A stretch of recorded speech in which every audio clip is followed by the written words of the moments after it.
Tonight, students put up the beach gear and get out their textbooks. Plus, road closures ahead. Stay tuned. TrojanVision Nightly News starts now. From the high-definition digital production center on the Troy campus, with news from Troy University locations around the world, this is TrojanVision Nightly News. Hello and welcome to TrojanVision Nightly News for August 6, 2012. I'm Deatra Montgomery. And I'm Judson Garner. Thank you for joining us this evening. Wednesday was the first day of classes for Troy University. Many students arrived on campus with eager minds to start a new semester. It may still feel like summer, but for Troy University students, fall is here. The semester has begun with positive and optimistic reactions from the student body. First day of school has been absolutely awesome. So far, I'm enjoying it. I'm a freshman, so everything is exciting to me. I spent my summer here, so Troy's been dead for the past 3 months, so it's really good to see it alive again. With many improvements in the past year, students arrive on campus to see new and improved facilities. The most I like about Troy's campus, I guess, is because it's just there. I'm coming from a small school, and so I thought it was going to be overwhelming, but it's really not. I'm super excited for the new amphitheater. Like, I completely forgot about it. Somebody mentioned it, and I was just overjoyed. I am ready for it. I'm loving the new quad thing, right? And I love the almost fountain. I'm excited for it to be like more than an almost fountain, you know, like a fountain. With it being a new semester, students have the opportunity for a fresh start and a chance to set new goals for themselves. Keep good grades, of course, but also to have fun, but not to go too crazy, just enjoy myself. Do not fail any classes, so I will not prolong my graduation day.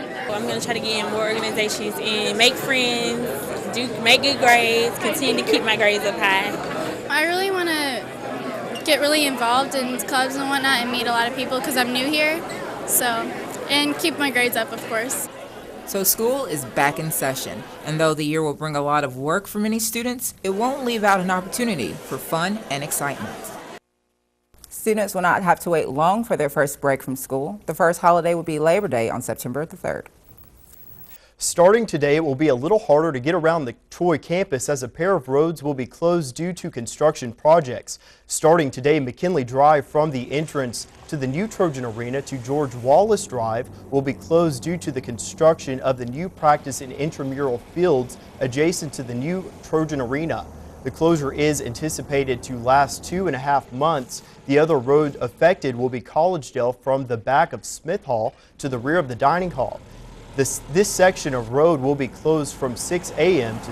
to 6 p.m. Monday through Friday due to road construction of the new dorm and dining hall and long hall. Collegedale will reopen at night, and all parking areas on Collegedale should be accessible during the times of road closure. The university asks anyone planning to travel to campus to plan on taking alternate routes during this time. Well, Deatra, last Friday, Troy inducted its first class into the new Athletics Hall of Fame. Well, that's right, Judson. Danielle Percival will give us a look at the Trojans that were a part of this historic first class. 11 members of the Troy family were honored at the Troy University Sports Hall of Fame ceremony. The members ranged from a former president of the university to coaches and players who have left an impact on the athletic department.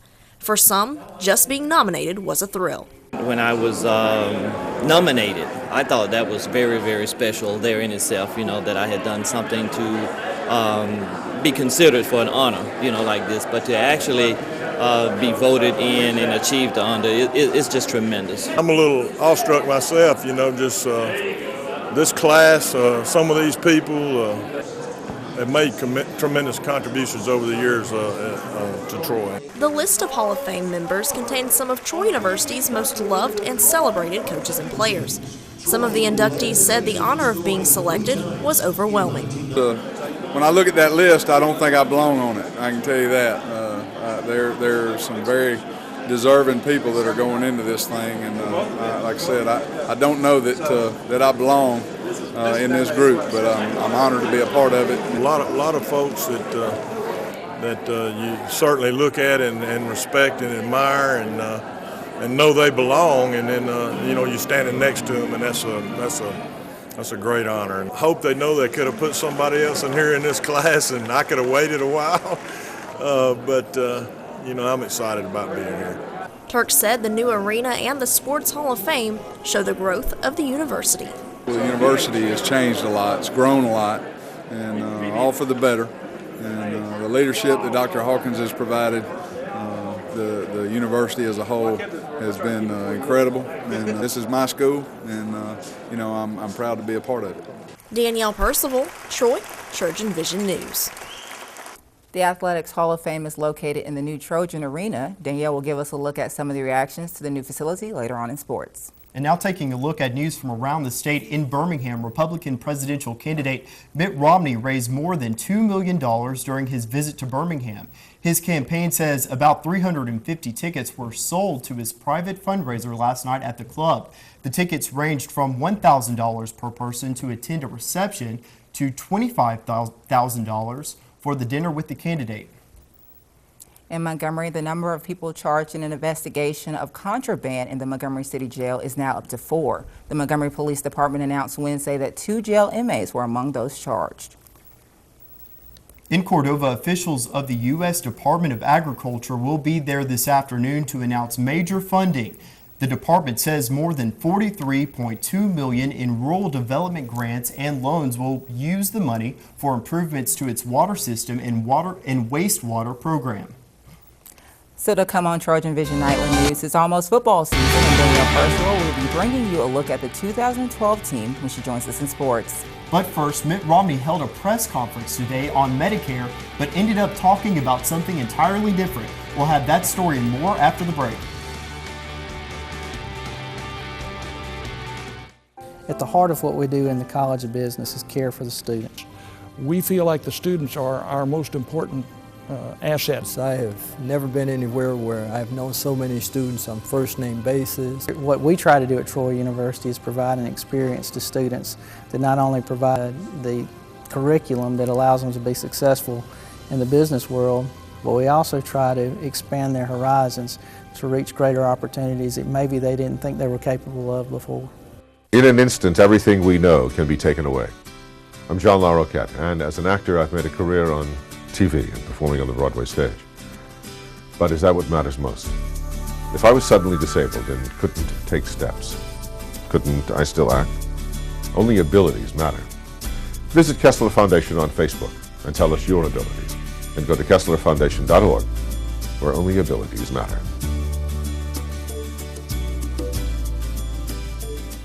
From the high-definition digital production studios of Troy University, you're watching the award-winning TrojanVision Nightly News. And now for a look at what's happening across the nation and around the world, we'll go to Deatra Montgomery at the Global News Desk. Deatra? Thanks, Judson. Mitt Romney once again faced questions about his taxes. At a press conference, he called to talk about Medicare. The Republican ticket is trying to stay out in front of the debate about the future program. Randall Pinkston has more from Washington. Mitt Romney rolled out a whiteboard to show the difference between his Medicare plan and President Obama's. As the seniors in America understand what the president's plan is doing to Medicare, they're going to find it unacceptable. On his way to a fundraiser in South Carolina, Romney sketched out a chart that he says shows the president's health care reforms will leave Medicare bankrupt in little more than a decade. The White House disputed those claims. The AARP has said, let's be clear, has said that the President's Affordable Care Act strengthens and protects Medicare benefits and beneficiaries. Medicare has long been off limits for any presidential candidate, but this GOP ticket says it's ready to embrace the issue. This is a debate we want to have, this is a debate we need to have, and this is a debate we're going to win. One thing Mitt Romney has not wanted to talk about is his tax returns, but he was again asked about the Senate leader's claim that some years Romney paid no taxes. Over the past 10 years, I never paid less than 13%. President Obama's campaign is telling Romney to prove it. The president stopped by party headquarters to fire up the troops Thursday. He pressed Medicare on the campaign trail Wednesday. My plan's extended Medicare by nearly a decade. Their plan ends Medicare as we know it. The president says the Romney-Ryan plan will force seniors to pay an additional $6,000 a year. Randall Pinkston, CBS News, Washington. Julian Assange remains held up inside of Ecuador's London embassy as a diplomatic standoff between Britain and Ecuador is unfolding. Monica Villamizar reports from London. Supporters of Julian Assange celebrated outside Ecuador's embassy in London. The South American nation granted political asylum to the WikiLeaks founder, but he's not a free man. British officials say he will not be allowed free passage to Ecuador. It should not be used for the purposes of escaping the regular processes of the courts. And in this case, that is clearly what is happening. Assange is wanted in Sweden to answer questions about sex abuse allegations, but the 41-year-old believes Sweden will hand him over to the US to face spy charges. Assange's WikiLeaks website leaked thousands of classified US documents. Ecuador said it took action because Assange faces a serious threat of unjust prosecution at the hands of American officials. The embassy sits in a posh neighborhood of London, next to the famous Harrods store. Once a fairly unknown building, now it's drawing plenty of curiosity and speculation about what's next for Assange. Personally, the only way he can get out of there is by helicopter, to be honest with you. The theories are endless. Some suggest Assange could be smuggled out of the country in an oversized diplomatic bag. Others think the Australian will stay in the embassy for months to come. No extradition! Supporters say they will camp outside the embassy to ensure British police don't take Assange into custody. Monica Villamizar, CBS News, London. Lawyers for two former Penn State officials were in court today trying to have the charges against their clients dropped. Tim Curley and Gary Schultz are accused of lying to a grand jury. Manuel Gallegos reports from Harrisburg, Pennsylvania. Lawyers for former Penn State Athletic Director Tim Curley and Vice President Gary Schultz are trying to clear their clients in the sex abuse scandal that stunned the university. We're confident we're going to win this case. The men are charged with perjury, accused of not telling a grand jury that they knew Jerry Sandusky may have been sexually abusing a child on the campus back in 2001. They're also charged with failing to report to authorities what then grad student Mike McQuarrie told them about seeing Sandusky in a shower with a boy. Curley's attorney says it's a matter of interpretation. I think that it is clear from Mr. Curley's grand jury statement that he told the truth. The judge made no decision about dropping the charges, and it's unclear if the case could get settled before it goes to a full trial. A Penn State trustee was in court, concerned about continued negative publicity for the school. If the judge rules that this is going to go to trial, then this is going to continue to stay in the news. And that will impact the students at Penn State, that will impact the alumni at Penn State, and that will impact Penn State community. Sandusky is in solitary confinement not far from the campus and is said to be a model inmate. He'll be sentenced next month, convicted of abusing 10 boys. And he's reportedly writing another book with the help of his wife. Manuel Gallegos, CBS News, Harrisburg, Pennsylvania. And that wraps things up from the Global News Desk. Now back to you, Jetson. Thanks, Giatra. And now Danielle Percival joins us for a look at sports. So, Danielle, over the summer, there was not a lot happening and it was pretty dry, but now that the fall semesters started, things are starting to pick up. That's right, Judson. Not many Troy sports in action over the summer, but things really are about to get rolling. We've actually got a team that's going to be in action before the end of the week, so let's get to it. All right. As Judson said, it is fall semester, and in the sports world, that means one thing is on most people's minds: football. The Trojans have already been in fall camp and had their fall scrimmage this past Saturday. There were some highlights on both sides of the ball, including veterans getting back in the swing of things and also some new guys making big plays. While the Trojans do have lots of returners, there are some big shoes to fill on the offensive and defensive lines, and especially in the special teams unit. And head coach Larry Blakeney knows the team still needs some work. You know, I'm excited about this team. We're not there yet, folks. We ain't close. But I think we are better as a team. We understand team better than we have in a while. And the team concept is what really glues you together when you start into a season. Be sure to tune in tomorrow night because we'll dig a little deeper into the 2012 Trojans and take a look at what the Trojans bring to the table on the offensive side of the ball. But the first team that will begin their season is the soccer team. They'll be taking the pitch Friday without their four-year starter at goalie, Ashley Branham. Branham started 78 games for Troy, but this year they'll have to do it with someone else. But head coach Chris Bentley said he's proud of his team's work and effort over the summer. Well, I think the girls overall did a really good job of getting themselves fit. They've come in and they're competing hard each day. Training and the standard of training has been very good, and I think you'll see that really in their play. The Trojans will begin their season Friday afternoon with a matchup against Alabama State at 3 o'clock at the Trojan Soccer Complex. Well, the Hall of Fame ceremony Friday night, the inductees were the main focus, but the venue the ceremony was held in was receiving some love as well. Trojan Arena.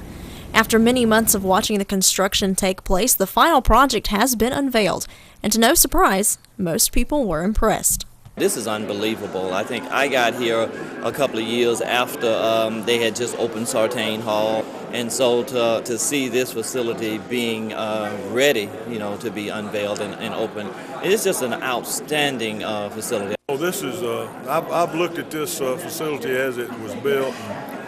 My office, I can peek out the back window and see it, but, I didn't come over here purposely. I'm in awe of what has taken place. The Troy University Sports Hall of Fame ceremony was the first time that many people had been inside the new Trojan Arena, and head basketball coach Don Maestri said the excitement over the facility can be summed up in 3 simple letters. W-O-W. I mean, this place here, I've been fortunate enough to travel around the country and play in a lot of different arenas. This is not the nicest one in the state of Alabama. This is one of the nicest ones in the United States of America. And I don't care who comes here, they will say the same thing. I'm not that partial. Maestri says he's looking forward to getting into the new venue, but his opinion isn't the most important. I'm excited, but hopefully the players are more excited because they're the ones that are going to have to win the games. But I mean, every player we brought in, everybody that's ever toured the place, you can't help but get excited. So I think it's going to be a great boost for our basketball team. Maestri says the new Trojan Arena shows just how much support the university is giving his team. There's one word that this venue stands for to me, and that's commitment. They've made a commitment to make sure we're going in the right direction for the future, and I don't think there's any question in my mind that Troy State Athletics is definitely going to be going in the right direction. The new Trojan Arena will house the Sports Hall of Fame as well as the Trojan basketball teams. So Judson Diatra getting to go inside the Trojan Arena for the first time. Very exciting, a wonderful facility here on campus, and it really is an exciting time in Troy sports with everything getting rolling, and the soccer team has their first game tomorrow, and hopefully they'll have a good crowd out there to support them. Yeah, I've actually spoken with some soccer players, and they've been campaigning all week to get people to go out and support their game. And I think that it's important that if you can, to go out and support your Trojans. That's right, always important to go out and support the team. All right, thanks a lot, Danielle. Thank you. Coming up on TrojanVision Nightly News, Aaron Taylor learns about Montgomery's Davis Theater entertainment options for this year. But first, the past few days have been hot and muggy. Can we expect any cooler days this week, Brittany? Looks like a low front is headed our way. There may be a chance for that cooler weather. Stay tuned for your local weather next. I have fallen in love with social work, and I think I finally found my niche and what I'm good at and what I can go far in life. As soon as I started athletic training, I fell in love with it. Troy University's College of Health and Human Services prepares students for high-demand careers of today and tomorrow. Careers offering attractive pay and the opportunity to make a difference in the lives of others. My courses aren't just classwork. I've worked with the Department of Human Resources to put my skills to work with helping people. With bachelor's and advanced degrees in athletic training, sport and fitness management, nursing, human services, rehabilitation and social work, health education, and physical education, all of Troy's College of Health and Human Services programs are nationally accredited, and our helpful faculty is dedicated to quality and student success. As long as you're willing to do the work, they're willing to sacrifice their time and effort to make sure that you get to your goal. We change the world. Come join us. Contact Troy University, where we educate the mind to think, the heart to feel, and the body to act. From the high-definition digital production studios of Troy University, you're watching the award-winning TrojanVision Nightly News. And now Brittany Drawdy joins us for a look at weather. So Brittany, it is the beginning of the fall semester. Will we see any cooler temperatures coming in our way this week? It has been extremely humid recently, but hopefully with this low front headed our way, we might be experiencing some cooler weather. But right now, let's take a look at our current campus snapshot. As we look outside, we can see it's a little cloudy, partly cloudy here in Troy, but hopefully going into our current conditions, it is partly cloudy. Temperature sitting around 89, even though it's been feeling like 95. Dew point 71, humidity at 55%, Barometer at 30 and falling. Winds coming from the north about 5 miles per hour. Looking at today's stats, we can see the high was around 94, a low of 72, no rain, sunrise at 5:55 a.m., and sunset around 7:46. We going into around the state, we can see Mobile's experiencing some showers, high at 84, looking at 90 in Huntsville, Birmingham at 89, Montgomery 88, Troy 94, Phoenix City 88, and Dothan at 91. We're seeing cloudy skies going across, but as we see the temperatures, even Florida is only sitting in the 80s, even though it does feel like we're in the mid-90s still. Going across, we can see we have the 80s here in Alabama, 80s in Florida. Everything's really starting to cool off here. Reason why? We can see this low front right here. This high pressures here are pushing this low front here headed our way. As we go in, we can see closer to us, we can see these showers right here started because of this low front and these higher pressures headed towards the east coast. As we go in, we can see at the Doppler radar, we are experiencing some showers to the west of Alabama, but it will be headed our direction. So keep your umbrellas with you. Be prepared for scattered showers throughout tonight and tomorrow afternoon. We're going to be seeing it. This little weather, a few of the red spots are going to be some thunderstorms here and there, so be prepared. As we go into Friday, we can see rain is going to be for the southeast, unfortunately. More in the afternoon than we are going to be experiencing in the morning, but be prepared for that if you're going anywhere outside. Saturday, same thing. We're going towards the southeast. We can see even in our area, we're definitely going to be experiencing a lot of rain, more towards the evening. So if you're going to plan an outdoor adventure, be safe to be able to bring it indoors if you're able to. As we go into Sunday, we can see it sticks around just a little bit, but as we go into Monday, it should be clearing off once again as we go into the work week for next week. Going into tonight's forecast, we are looking at 80% chance of showers. Scattered showers going to be coming through. Thunderstorms that we have experienced lately, they're still going to be around. Winds coming from the northwest, and we're going to be experiencing a low around 73, but it's going to be extremely humid. Be prepared for that. Keep your rain jacket with you, even though it's going to be pretty muggy outside. 50% chance of isolated thunderstorms in the afternoon tomorrow. Going to be experiencing a lot of humidity, unfortunately, just like the rest of the week has been. Winds coming from the west about 7 miles per hour and a high around 86. Going into our 4-day forecast, we can see thunderstorm looks across the map, but we're looking at a 50% chance Friday afternoon with a high at 86, a low of 71 for that night. Saturday night, 40% chance, 88 for your high, and a low of 70. Sunday, we're looking at another 50% chance of thunderstorms coming through with a high at 85 and a low of 69 on Sunday night. Monday, we're looking at only a 20% chance of rain, so maybe the sun will be coming back with a high of 81. So, Diatra, the rest of the week, as this low front comes in, we're going to be experiencing some rain. Hopefully, it'll cool down this humid really warmness that we've been getting, and hopefully by the time we go into next week, we're going to be seeing a little bit cooler weather and the sun's going to eventually come back out. Okay, so we probably won't be experiencing some very high temperatures like, in the summertime, but the humidity will definitely be there. Right. Okay. Well, I hope you're wrong, because that seems like a gloomy way to start out the new year. Unfortunately, but it looks like what's in the forecast. Yeah. All right, well, thanks, operating. Thank you.